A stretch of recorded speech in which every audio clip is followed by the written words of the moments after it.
Le couteau trancha l'air avec une précision mortelle, effleurant la joue de Séraphin d'un filet de sang qui perla comme une larme écarlate. Tu n'es qu'un trophée. Un jouet que j'ai acheté pour impressionner les salons parisiens, cracha Maxime. Ses yeux verts étincelants de mépris. Tandis que la pluie torrentielle de cette nuit d'octobre noyait les lumières de la Seine.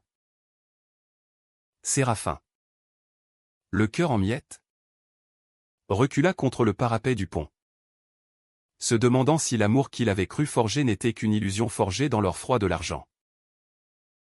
Séraphin avait toujours su que le monde ne pardonnait pas aux rêveurs. Né dans les ruelles étroites du quartier de Belleville, où les odeurs de tagine et de peinture fraîche se mêlaient aux cris des enfants. Il avait grandi avec un père absent et une mère qui cousait des robes pour survivre. À 18 ans, il avait fui l'appartement exigu pour les amphithéâtres bondés de la Sorbonne, où ses notes brillantes en littérature et en philosophie attiraient les regards admiratifs des professeurs. Mais jamais ceux des cœurs. Grand, élancé, avec des cheveux noirs en bataille et des yeux d'un brun profond qui semblaient lire les âmes. Séraphin était un paradoxe, un intellectuel affamé d'amour dans une ville qui vendait ses affections aux plus offrants. C'est lors d'une soirée mondaine au Louvre, organisée par un mécène des arts, que leurs chemins s'étaient croisés. Maxime de Vaudreuil, héritier d'une dynastie de banquiers lyonnais, trônait au milieu de la salle des bronzes antiques comme un dieu païen. Âgé de 28 ans, il arborait une beauté arrogante, des traits ciselés, une mâchoire carrée ombrée d'une barbe naissante, et ses yeux verts qui transperçaient comme des lames.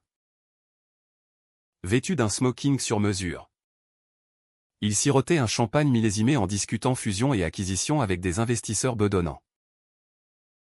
Séraphin, serveur occasionnel pour payer ses études, avait renversé une coupe sur la chemise immaculée de Maxime par pure maladresse. Ou était-ce le destin? Vous êtes maladroit. Mais vos yeux racontent une histoire plus intéressante que ces tableaux poussiéreux, avait murmuré Maxime en essuyant la tache d'un geste théâtral, son sourire carnassier faisant rougir Séraphin jusqu'aux oreilles. Ce soir-là, ils avaient marché le long de la Seine, Maxime racontant ses voyages à New York et ses rêves de conquérir Wall Street, tandis que Séraphin, émerveillé, déversait ses théories sur l'amour comme un feu qui consume sans détruire. Maxime l'avait embrassé sous les arches du Pont-Neuf. Un baiser vorace, salé par les larmes de joie de Séraphin. Viens avec moi. Laisse-moi te sortir de ta misère, avait-il promis. Et Séraphin, ivre de ce mirage, avait dit oui. Le mariage fut un tourbillon, célébré dans une chapelle privée de Montmartre. Il attira la presse people qui titrait « L'héritier de Vaudreuil épouse un prodige des lettres, un conte de fées modernes ». Maxime avait tout orchestré, la robe de soie italienne pour Séraphin, qui avait insisté pour un costume ajusté, soulignant sa silhouette athlétique. Les roses blanches importées d'Amsterdam. Et un banquet où caviar et foie gras coulaient à flots. Pour Séraphin, c'était le paradis. Il quitta son studio humide pour un appartement haussmannien surplombant les Champs-Élysées, avec vue sur l'Arc de Triomphe scintillant la nuit. Maxime lui offrit une montre Patek Philippe et un abonnement à l'opéra. Mais plus que tout, il lui offrit l'illusion d'être désiré. Pourtant, dès la lune de miel à Capri ou une villa perchée sur les falaises battues par la mer Tyrrhénienne, les fissures apparurent. Maxime passait ses journées au téléphone, négociant des deals avec des brokers new-yorkais, tandis que Séraphin lisait Proust sur la terrasse, attendant un regard complice. L'amour, c'est comme la finance, il faut investir pour rentabiliser, plaisantait Maxime en rentrant tard, sentant l'odeur de cigares et de parfum masculin sur sa peau. Séraphin riait jaune, se convainquant que c'était le prix de leur union. Il commença à écrire un roman sur un jeune homme qui vend son âme pour un baiser, inspiré par leur histoire. Maxime le lisait en diagonale. Hochant la tête poliment, c'est charmant. Mon chéri. Mais concentre-toi sur nous. Les mois s'écoulèrent en un balai de dîners mondains et de voyages express. Maxime gravit les échelons à la Banque de France, devenant le golden boy des marchés émergents. Tandis que Séraphin, diplômé avec mention, décrocha un poste de consultant en stratégie culturelle pour une galerie d'art. Il adorait son travail, conseiller sur des expositions de Warhol et Basquiat, apportant une touche américaine audacieuse à l'élitisme parisien. Mais à la maison, l'intimité se raréfiait. Maxime rentrait épuisé, prétextant des migraines. Et leurs étreintes, autrefois fiévreuses, se réduisaient à des caresses mécaniques. Tu es parfait, Séraphin. Tu embellis ma vie sociale, murmurait-il un soir. Après une réception où Séraphin avait charmé les invités avec ses anecdotes sur Baudelaire. Ces mots, censés être tendres, sonnaient comme une sentence. Un soir d'hiver, alors que la neige rare saupoudrait les toits de Paris, Séraphin surprit une conversation. Maxime, au téléphone dans son bureau, riait d'une voix rauque, oui. Il est utile. Les vieux schnocks adorent l'idée d'un couple progressiste. Mais après le gala de demain, on pourra en discuter. Toi et moi. À l'hôtel Plaza Athénée. Le cœur de Séraphin se serra comme dans un étau. Il se rappela les ragots, Maxime avait un ami à la bourse. Un Américain nommé Jordan. Blond et ambitieux. Qui l'accompagnait souvent en voyage d'affaires. Était-ce cela? Leur mariage? Un contrat à durée déterminée? Le lendemain, au gala de l'opéra, Séraphin brilla de mille feux, costume bleu nuit soulignant ses épaules larges. Sourire éclatant pour masquer la tempête intérieure. Maxime, radieux à son bras, leva son verre au donateur, à mon époux, qui m'inspire chaque jour. Les applaudissements crépitèrent. Mais Séraphin sentit le regard de Jordan, posé sur Maxime comme une promesse charnelle. La nuit venue, de retour à l'appartement, Séraphin confronta Maxime dans la cuisine. Une bouteille de vin rouge à la main. Dis-moi la vérité. Suis-je plus qu'un accessoire pour tes ambitions? Maxime posa son verre, son visage se durcissant comme le marbre. Ne sois pas naïf, Séraphin. Tu savais dans quoi tu t'embarquais. J'ai payé tes dettes, ton éducation, ton avenir. En échange, tu joues le rôle. C'est un marché équitable. Les mots frappèrent comme des gifles. Séraphin recula, les larmes brûlantes. Un marché? Et l'amour que j'ai cru voir dans tes yeux à Capri? Maxime haussa les épaules, l'amour est un luxe pour les faibles. Moi, je construis un empire. Cette nuit-là, Séraphin ne dormit pas. Allongé dans le lit king size, écoutant la respiration régulière de Maxime, il jura de ne plus être une victime. Son intelligence, cette arme qu'il avait aiguisée dans les bibliothèques sombres, allait devenir sa revanche. Le lendemain matin, il appela un avocat discret et commença à fouiller les comptes conjoints. Maxime partit pour Genève sans un regard en arrière, laissant Séraphin seul avec un plan, transformer la douleur en pouvoir. Les jours suivants furent un brouillard de rage contenue et de calcul froid. Séraphin, feignant la sérénité, assista aux réunions de la galerie comme si de rien n'était. Mais son esprit bouillonnait. Il se rappelait les leçons de ses professeurs, la littérature n'est pas que beauté, c'est une arme pour décrypter le monde. Il décrypta donc le sien. En fouillant les dossiers numériques de Maxime, mot de passe deviné après des nuits d'observation. Il découvrit l'étendue du mensonge.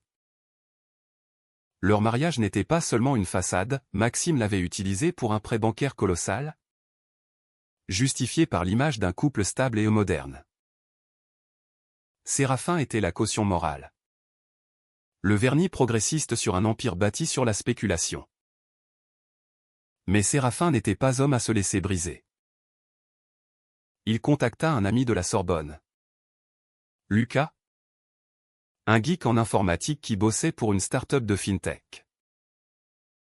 J'ai besoin d'aide pour analyser des flux financiers, expliqua-t-il au café de Flore. Sous les portraits jaunis de Sartre. Lucas, avec ses lunettes épaisses et son enthousiasme contagieux, plongea dans les données. Ton mari est un requin. Mais il a des failles, des investissements hasardeux en crypto et des dettes cachées à des fonds qataris. Séraphin sourit pour la première fois depuis des jours. Et si on les exploitait? Le plan germa comme une fleur vénéneuse. Séraphin démissionna de la galerie pour me consacrer à un projet personnel, dit-il à son patron et lança une plateforme en ligne, Amour et Patrimoine. Un blog et un podcast sur les unions queer et la gestion financière éthique. Inspiré par les podcasts américains comme Queer Money. Il y mêlait anecdotes personnelles voilées et conseils pointus. Interviewant des experts en droit matrimonial et en investissement vert. Le ton était cru. Humain, l'amour ne paie pas les factures. Mais l'intelligence? Si. Les premiers épisodes explosèrent sur les réseaux, les Parisiens, avides de scandales soft, partageaient ses réflexions sur l'hypocrisie des élites. Bientôt. Les invitations affluèrent, TEDx à la Villette. Panel sur l'inclusion LGBTQ+, à la Fashion Week. Séraphin, avec son charisme magnétique, captivait. Il s'habillait chez des designers émergents. Tailleur slim qui soulignait sa grâce féline. Et ses yeux, autrefois timides, brillaient d'une assurance nouvelle. Maxime, de retour d'un voyage à Dubaï, le remarqua lors d'une story Instagram, Séraphin en smoking, micro en main, déclarant « Le vrai pouvoir n'est pas dans l'héritage, mais dans ce qu'on forge soi-même ». Un pincement au ventre le traversa. Ou était-ce de la jalousie? Pourtant, Maxime balaya l'inquiétude. Il avait Jordan maintenant. Cet Américain au corps sculpté et aux ambitions voraces, qui partageait son lit à l'hôtel et ses rêves de fusion transatlantique. Séraphin est un bon garçon. Mais il n'a pas notre envergure, confia-t-il à Jordan lors d'un brunch au George V. Croissant tiède et café serré. Jordan rit. Sa main possessive sur la cuisse de Maxime, garde-le comme alibi. Les marchés aiment les histoires feel-good. Maxime acquiesça. Mais une graine de doute germa. Les affaires tournaient au vinaigre, une bulle crypto éclata, effaçant 20% de son portefeuille. Et Séraphin? Son podcast atteignait les 100 000 abonnés. Sponsorisé par des banques éthiques. Séraphin. De son côté. N'oubliez pas la trahison. Il investit ses économies, un petit héritage de sa mère, dans des actions tech françaises. Guidé par les analyses de Lucas. Achetez bas. Vendez haut. Et n'oubliez pas l'humain, prêchait-il dans ses épisodes. Une nuit. Seul dans l'appartement qu'il refusait de quitter, attendant le divorce pour maximiser les parts.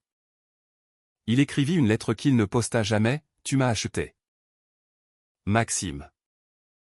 Mais tu ne m'as pas possédé. Je vais te montrer ce qu'est un cœur qui bat pour vaincre. » Au lieu de cela, il lança un défi public, un live sur les mariages arc-en-ciel, amour ou transaction, où il disséquait anonymement des cas comme le sien. Sans nommer Maxime mais en citant des chiffres qui piquaient. Le clash survint au printemps. Lors du Pride Month parisien. La marche serpentait des Invalides à la Bastille. arc-en-ciel flottant sous un ciel azur. Séraphin y participait en tête d'un contingent queer entrepreneur. Banderole clamant l'amour libre. L'argent éthique. Maxime.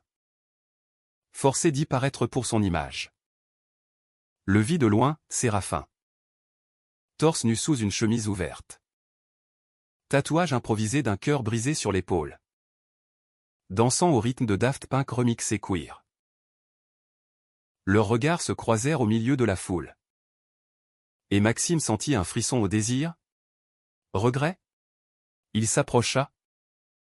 Micro en main pour un discours corporate, fier de soutenir l'égalité.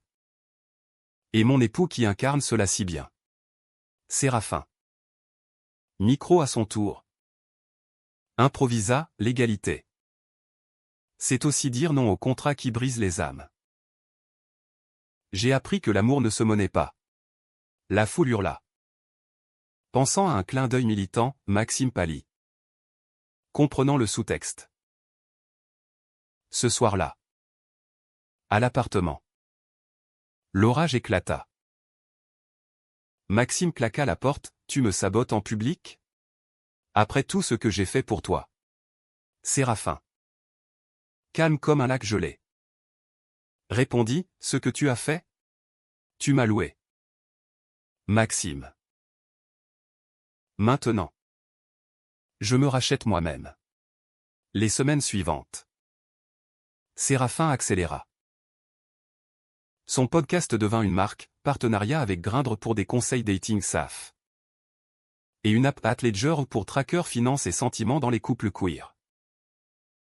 Les investisseurs mordirent, un fonds berlinois injecta 500 000 €. Séraphin déménagea dans un loft à Bastille. Mur de briques apparentes et vue sur les toits incés. Où il écrivit son roman non plus une complainte. Mais un thriller romantique sur un mari trompé qui inverse les rôles. Maxime.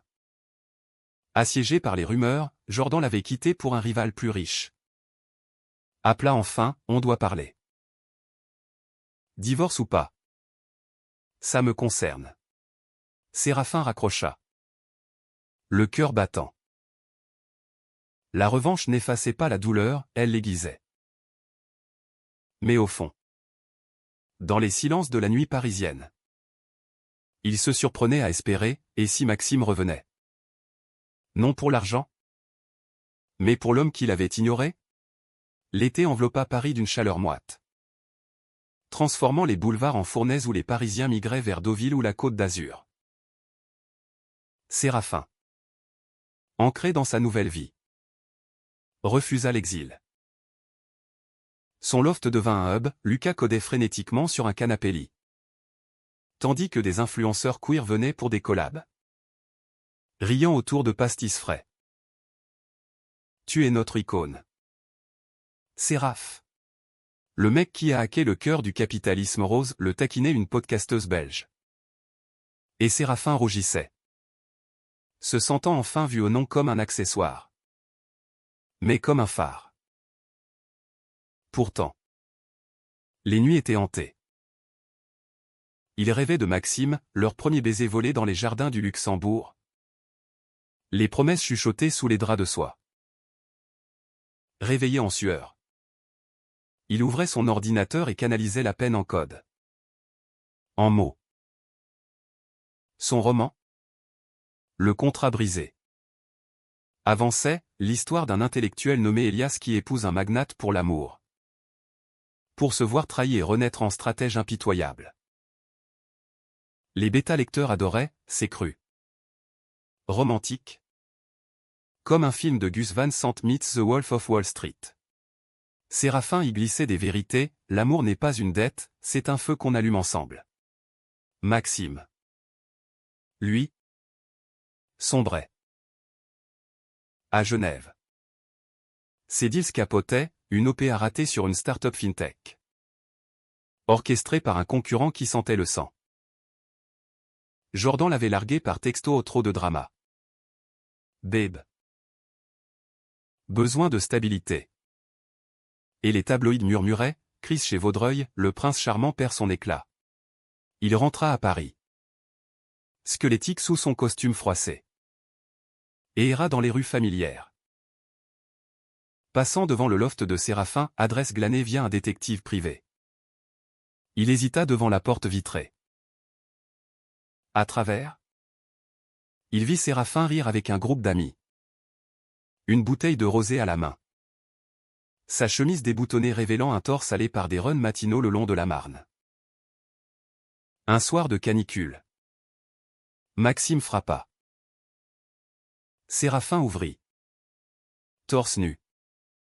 Un verre de gin tonic en main. Surpris mais impassible. Entre, dit-il simplement. Et Maxime obéit. Comme un chien battu. Le loft puait l'été, fenêtres ouvertes sur les klaxons lointains. Ventilateur brassant l'air lourd. J'ai merdé, balbutia Maxime. Assis sur un pouf design. Les affaires partent en vrille. Et toi? Tu exploses. Ton podcast. C'est partout. Même mon père l'écoute. Séraphin s'assit en face. Jambes croisées. Observant ce visage autrefois si sûr de lui. Maintenant creusé par l'angoisse. Et c'est pour ça que tu viens? Pour mon succès? Maxime secoua la tête. Les larmes aux yeux, un Maxime en larmes. Impensable. Non. Pour nous. J'ai réalisé. À Genève. Seul dans ces hôtels froids. Que je t'ai traité comme un bilan comptable. Mais tes yeux. Séraphin. Ils me hantent. Ton rire. Ta façon de citer Rimbaud au lit. J'étais terrifié par l'amour. Par ce qu'il fait de nous, vulnérables. Séraphin sentit son cœur flancher. Il se leva. Arpentant la pièce. La voix tremblante, vulnérable? Tu m'as jeté comme un Kleenex après le gala. Jordan. Les nuits à l'hôtel. Je l'ai su. Maxime. Tout. Le silence s'étira. Brisé par les rires d'enfants dans la rue. Maxime se leva. S'approcha. Main tendue, laisse-moi réparer. Je divorce proprement. Te donne la moitié des biens. Mais reste avec moi. Pas pour l'argent ou pour ça. Il posa une main sur la joue de Séraphin. Ce geste si intime. Et Séraphin ferma les yeux. Revivant les souvenirs. Ils s'embrassèrent alors. Un baiser désespéré. Salé de regret. Qui les mena jusqu'au lit improvisé au milieu du loft. Les corps s'entremêlèrent. Fiévreux. Comme pour effacer les mois de vide. Maxime murmura des « je t'aime » qu'il n'avait jamais dit. Et Séraphin. Malgré la voix de la raison. Se laissa emporter. L'euphorie dura une quinzaine. Un été volé. Il dînait aux terrasses de Montparnasse. Maxime apprenant à écouter les rêves de Séraphin, une fondation pour jeunes artistes queer. Et Séraphin guidant Maxime vers des investissements durables. Regarde. Pas de spéculation folle, des startups qui changent le monde, expliquait-il. Et Maxime. Émerveillé. Découvrait un partenaire. Non un subordonné. Ils marchèrent main dans la main au parc de Bagatelle. Rose en fleurs. Et firent l'amour sous les étoiles. Riant de leur maladresse passée. Tu m'as sauvé, souffla Maxime une nuit. Et Séraphin. Blotti contre lui. Crut à la rédemption. Mais le doute rongeait. Lors d'une interview pour Le Monde. Séraphin glissa une allusion, la trahison forge plus que l'or. Les médias s'emballèrent. Liant cela à son ex-mari en crise. Maxime. Piqué. Rentra tard d'une réunion. Séraphin. Flairant le mensonge. Vérifia son téléphone, un texto de Jordan, besoin de toi ce soir. Oublie le drama. Le monde s'effondra. Encore, hurla Séraphin au téléphone. Quand Maxime avoua. Penaud, c'était une erreur. Une rechute. Mais toi. Tu es mon avenir. La dispute fut titanesque. Séraphin. Les poings serrés. Le chassa, sort. Tu ne changes pas, tu manipules. Maxime plaida. À genoux, donne-moi une chance. Je vends tout. On recommence à zéro.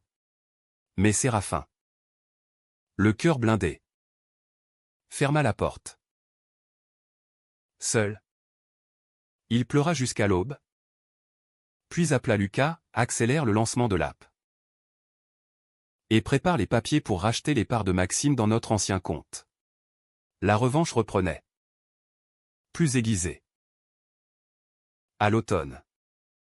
Le contrat brisé sortit chez un éditeur branché. Best-seller instantané. Les critiques louaient son humanité brute. Un roman queer qui dissèque l'âme capitaliste. Maxime. Ruiné par une mauvaise affaire? Lut le livre en une nuit. Reconnaissant chaque détail. Il appela. Suppliant, c'est moi. Le monstre d'Elias. Pardonne-moi. Séraphin. Au téléphone. Voix d'acier, le pardon n'est pas gratuit. Maxime. Prouve-le. Paris en automne était un tableau mélancolique, feuilles rousses jonchant les trottoirs. Brume enveloppant la tour Eiffel comme un voile de deuil. Séraphin. Désormais une célébrité discrète. Naviguait ce chaos avec une grâce conquérante. Son app Ledger cartonnait, des milliers d'utilisateurs traquant non seulement leur budget mais leurs comptes émotionnels. Avec des alertes pour dettes affectives. Il lança une série de conférences, de l'amour à l'empire, réinventer le queer business. De Lyon à Marseille. Où il captivait avec des slides minimalistes et des histoires personnelles édulcorées. J'ai été marié pour l'argent, avouait-il en ouverture. Et abandonné pour le même. Aujourd'hui. Je construis sur l'intelligence. Pas sur les illusions. Les invitations pleuvaient. Y compris d'Amérique, un keynote à San Francisco pour TechCrunch Disrupt. Séraphin y vola. Premier voyage solo depuis le mariage. Et là. Sous les néons de la Silicon Valley. Il goûta à la liberté absolue. Des geeks queer l'approchèrent. Admiratif, ton histoire nous inspire. Man. C'est comme si tu avais hacké le système hétéronormatif. Il rit. Flirta innocemment avec un designer suédois nommé Nils. Aux cheveux blonds et au sourire timide. Pour la première fois. Il envisagea un futur sans Maxime, des nuits partagées non par contrat. Mais par choix. De retour à Paris. Maxime l'attendait au loft, clé dupliquée en secret. Efflanqué. Les yeux cernés. Il avait vendu sa montre. Sa voiture. Même des parts familiales. J'ai tout liquidé, déclara-t-il. Posant un chèque à 6 € sur la table. Pour nous. Prends-le. Ou brûle-le. Mais sache que je suis là pour de bon. Séraphin. Épuisé par le jet-lag. Le fixa longuement. Maxime avait changé, barbe hirsute. Chemise froissée. Mais surtout. Un regard nu. Dépouillé d'arrogance. Pourquoi maintenant, demanda Séraphin. S'asseyant sur le bord du lit. Maxime s'agenouilla. Voix brisée, parce que sans toi. Je suis vide. À San Francisco. J'ai vu ton keynote en live stream. Tes mots. L'intelligence n'est pas froide, elle réchauffe les cœurs brisés. C'était pour moi. Non. J'ai compris que je t'ai aimé dès le premier regard. Mais la peur m'a paralysé. Peur de l'intimité. De ce que tu voyais en moi, un garçon perdu derrière l'héritier. Les larmes coulèrent. Et Séraphin, malgré lui, tendit la main, effleurant ses cheveux. Ils parlèrent des heures, des enfances Maxime battu par un père tycoon. Séraphin élevé par une mère conteuse. Des trahisons mutuelles. Jordan était un pansement, avoua Maxime. Toi. Tu es la plaie et le baume. Cette nuit. Ils ne firent pas l'amour, ils se blottirent. Vulnérables. Comme deux âmes naufragées. Au matin. Séraphin proposa un pacte, pas de chèque. Travaille avec moi. Apprends l'éthique. Pas la prédation. Maxime accepta. Intégrant l'équipe de Athleisure comme consultant junior, ironie du sort. L'héritier au service du prolo. Les mois suivants furent un tango délicat, dîner simple au bistrot du coin. Promenade au Père-Lachaise où il lisait Verlaine à voix haute. Maxime se mua, il méditait. Lisait les philosophes que Séraphin adorait. Et même, lors d'une crise d'anxiété, confia, j'ai failli me perdre dans la coque. À New York. Toi m'as sauvé avant même de le savoir. Mais le passé ressurgit comme un fantôme. Lors d'une soirée de lancement pour le roman de Séraphin à la Fnac des Champs, Jordan apparut. Ivre et vindicatif. Ton ex est un loser. Séraph. Il m'a supplié de revenir. Maxime blêmit. Mais Séraphin, micro en main, transforma l'incident en leçon, les fantômes servent à nous rappeler qui nous sommes devenus. La foule applaudit, Maxime. Fier, serra sa main. Pourtant, cette nuit, le doute mina Séraphin, et si Maxime replongeait? Il fouilla son téléphone, rien. Mais la paranoïa s'installa. Le chaos trao éclata en décembre. Sous les guirlandes de Noël illuminant les galeries Lafayette. Maxime, promu dans l'équipe, négociait un partenariat avec un fonds américain. Séraphin le surprit en réunion Zoom, oui. Jordan. On peut contourner les clauses éthiques. C'est du business. Le cœur de Séraphin se brisa net. Il irruptionna. Coupant le micro, encore? Après tout? Maxime bafouilla, c'était pour relancer l'app. Jordan a des contacts.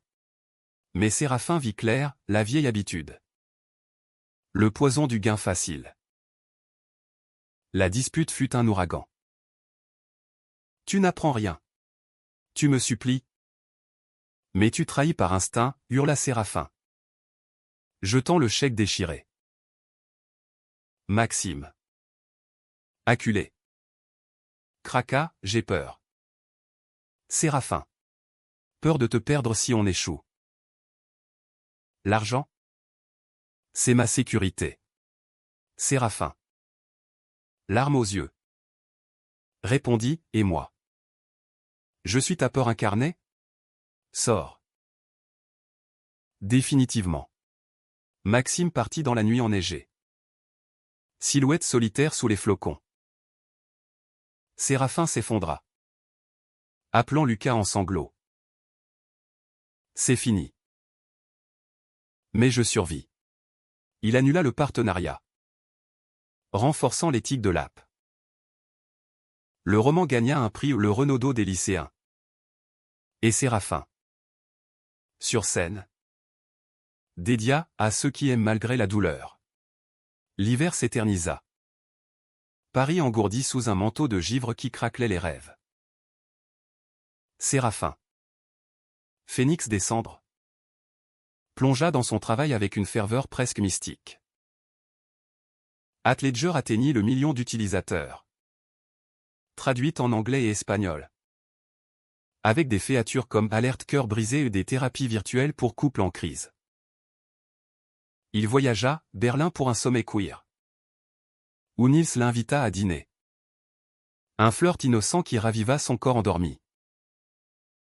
Tu mérites quelqu'un qui te voit entier, murmura le Suédois. Et Séraphin sourit.